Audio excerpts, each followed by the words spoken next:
మనిషిని నామినేట్ చేస్తూ చేస్తూ చేస్తూ మీరు అదొక స్ట్రాటజీలా పెట్టుకుని ఇంకొక మనిషిని నామినేట్ చేయకుండా ఉండడానికి హోల్డ్ చేసేలా దాన్ని వాడుతున్నారు అనిపించింది. ఎందుకంటే నన్ను హర్ట్ చేసావు, నా మనసు బ్రేక్ చేసావు, నేను నిన్ను ప్రతి వారం నామినేట్ చేస్తా అనేది కొన్ని వారాల తర్వాత మాకు న్యాయంగాను అనిపించట్లేదు, చూడ్డానికి కూడా చాలా బోర్ కొడుతుంది. అదొక పాయింట్. రెండో పాయింట్, మీకు లాస్ట్ వీక్ కన్ఫెషన్ రూమ్ కి పిలిపించి ఫుడ్ ఆఫర్ చేసినప్పుడు ఎందుకో చాలా చాలా చాలా గట్టిగా అనిపించింది, మీరు అది మణికంఠకి ఇచ్చుంటే బాగుండేది అని. ఆ నిమిషంలో తీసుకున్న డెసిషన్, బయటకు వచ్చి చేసినవన్నీ కొంచెం ఆ పద్ధతి విధానం నాకెందుకో కొంచెం బాగా అనిపించలేదు, ఒక స్ట్రాటజీ లాగా అనిపించింది. అండ్ మీకు ఇష్టమైన వాళ్ళ ఇమోషన్స్ కానీ వాట్ ఎవర్ అవి ఇమోషన్స్ ఇష్టం లేని వాళ్ళవి అసలు కాదు అన్నట్టుగా కూడా చూస్తున్నప్పుడు ఒక ఆడియన్ గా నాకు అది నిజంగా ఫీల్ అయింది. నేను స్ట్రాటజీస్ గేమ్ లో మాత్రమే వాడతా, మిగతా టైం నేను అంత ఆలోచించను. నాకు ఏది కరెక్ట్ అనిపిస్తుంది నేను అది చేస్తా. మేబీ అది మీకు రాంగ్గా కనిపించిందేమో. అండ్ ఎవ్రీ నామినేషన్స్ ఎస్ నేను చెప్పాను, ఎవ్రీ వీక్ నామినేట్ చేస్తాను అని నేను చెప్పాను, నేను ఒప్పుకుంటా. అలా అని ఆ చెప్పానని నేను చేస్తున్నా అన్నట్లేదు. ఒక్కొక్కసారి ఆయన అనుకున్నారు దట్ నువ్వు రివెంజ్ నామినేషన్ చేస్తున్నావు అని. మీరు టార్గెట్ చేయండి, రివెంజ్ నామినేషన్ కూడా చేయండి, ఒక్కరినే కాదు.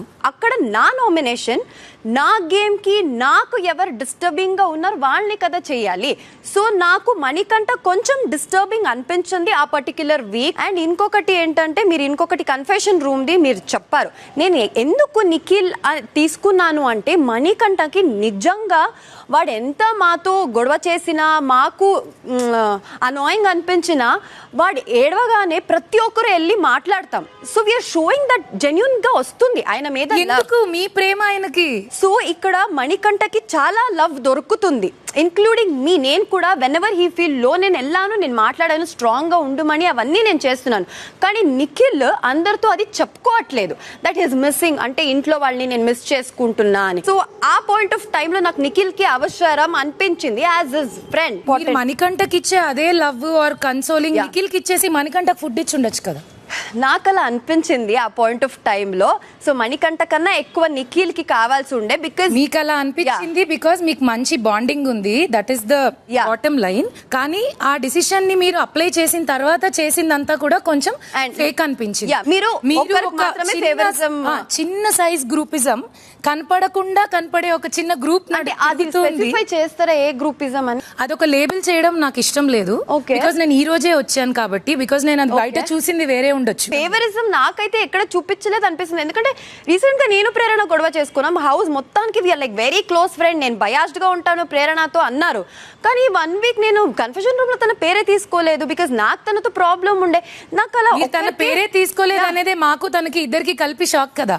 అదే చెప్తున్నా, అంటే మీరు చెప్తున్నారు కదా ఒకరికి ఫేవరిజం లేదు, నేను ఒకరికి కాదు ఆ లేబుల్ చిన్న గ్రూప్ ఉంది అదేదో అంటున్నారు. నాకు ఆ గ్రూప్ నేను ఎక్కడ చేస్తున్నా నాకు అర్థం కాలేదు.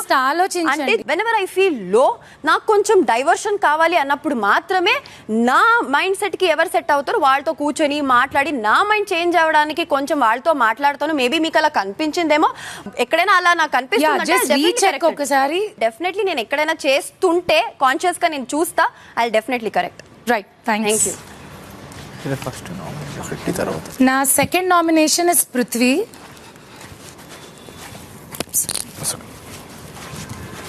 మీరు టాస్క్లు ఆడేటప్పుడు డెఫినెట్లీ చాలా స్ట్రెంగ్త్తో, లిటిల్ బిట్ ఆఫ్ ఆరోగెన్స్తో కూడా ఆడతారు. ఇప్పుడు మెగా చీఫ్ టాస్క్ జరిగినప్పుడు కూడా ఐ పక్కన ఇలా గ్యాప్ ఉండాలి, ఆర్ ఇది కరెక్టా, ఇది ఏంటి, మీకు అది ఇంపార్టెంట్ టాస్క్, మీరు అది గెలవాలి. ఆ మినిట్లో కూడా మీరు మీ చుట్టూ ఉన్న వాళ్ళ డిసిషన్స్ని తీసుకున్నారు తప్ప కొంచెం దాని గురించి వర్క్ చేయలేదు. ఇలా చాలా విషయాలలో మీ చుట్టూ ఒక 2-3 ఉన్నారు, అది మీకే తెలియకుండా మీ గేమ్ని ఇన్ఫ్లుయెన్స్ చేస్తుంది. మీకు వాళ్ళు ఇచ్చిన ఇన్పుట్స్ ఆర్ మీరు వాళ్ళతో మాట్లాడిన మాట ఒక గేమ్లా ఉంది తప్ప what is you other than you playing tasks. మాకు అస్సలు కనిపించట్లేదు పృథ్వీ గారు. అగైన్ ఒక చిన్న గ్రూపిజం ఆర్ ఎనీథింగ్. సో నేను ఏం చెప్తున్నానంటే పోను పోను పోను పోను వీళ్ళంతా ఉండకపోవచ్చు. There will be a time మీరు ఒకరే నిలబడి ఆడాలి. అలాంటి టైంలో కనీసం మీ స్టాండ్ ఏంటి, మీరేం చేయాలి, మీ డిసిషన్ ఏంటి తీసుకుంటే మీరు ముందుకెళ్తారు. Because you are a strong contestant as I said, మీ గేమ్కి అది హెల్ప్ అవుతుంది, కరెక్ట్ చేసుకుంటారని చెప్తున్నాను. మీరు ఇన్ఫ్లుయెన్స్ మాట చెప్పారు. I don't believe that. ఎందుకంటే ఇక్కడ నా చుట్టూ 2-3 ఉన్నారంటే అది మా క్లాన్ వాళ్ళే ఉంటారు ఎవరైనా. ఇక్కడ యాక్చువల్లీ స్టార్టింగ్ నుంచి క్లాన్ పరంగానే ఆడుతున్నాం మేము. ఇండివిజువల్ పరంగా చాలా తక్కువ. మీరు ఒక 4-5 ఏం చేస్తున్నారో అందులోనే అది రివాల్వ్ అయిపోతుంది. పర్సనాలిటీ వైజ్ ఒక్కొక్కరు బయటికి రావాలి. అలా వస్తే గేమ్ చూడడానికి ఆడడానికి బాగుంటుంది అనేది. It is just like flowing. మీరు ఇన్ఫ్లుయెన్స్ ఎక్కడ చెప్తున్నారు? ఇన్ఫ్లుయెన్స్ అని అంటే ఎస్పెషల్లీ ఆ టాస్క్ లో నాకు చాలా టీమ్ గేమ్ అది. అదే ఆఫ్ కోర్స్ టీమ్ గేమ్ అది. కనీసం తర్వాత నిఖిల్ నెల్లి అడిగారా, నువ్వు నన్ను రాంగ్ గైడ్ చేసావు, నీ వల్ల నాకు మెగా రాంగ్ గైడ్ కాదు, యాక్చువల్లీ నిఖిలే నాకు చెప్పాడు కొన్ని పాయింట్స్ కొన్ని చెప్పాడు. అండ్ అక్కడ ఐ యామ్ అవును గ్యాప్ ఉంది. నాకు ఇక్కడ కూడా క్లారిటీ లేదు. మాకైతే మాత్రం టాస్కుల్లో తప్ప ఎక్కడా మీరు కనిపించట్లేదు. అదే మీరు చూసింది 1 hour కదా. ఇప్పుడు మా పరిస్థితి కూడా నెక్స్ట్ వీక్ నుంచి చూసేది గంటే కదా. మనకే అన్ని తెలుసు. మీకేం కనపడేది అది మాట్లాడుతున్నారు. అవును, నేను మీ నామినేషన్ అగ్రి చేయను, బట్ ఇది చేంజ్ చేయడానికి కావద్దు. So it's fine. నా నామినేషన్ మీరు అగ్రి చేయరు, కానీ నా నామినేషన్ నేను అగ్రి చేశాను. ఇది నా ఒపీనియన్. ఓకే, అదే నేను చేసుకుంటున్నా. బికాస్ నేను ఇంతవరకు ఎవరితో ఇన్ఫ్లుయెన్స్ అవ్వలేదు. నా డిసిషన్ నేను చెప్పాను. And okay fine. ఏమో నాకు కనిపించలేదు. Anyways, okay, thanks.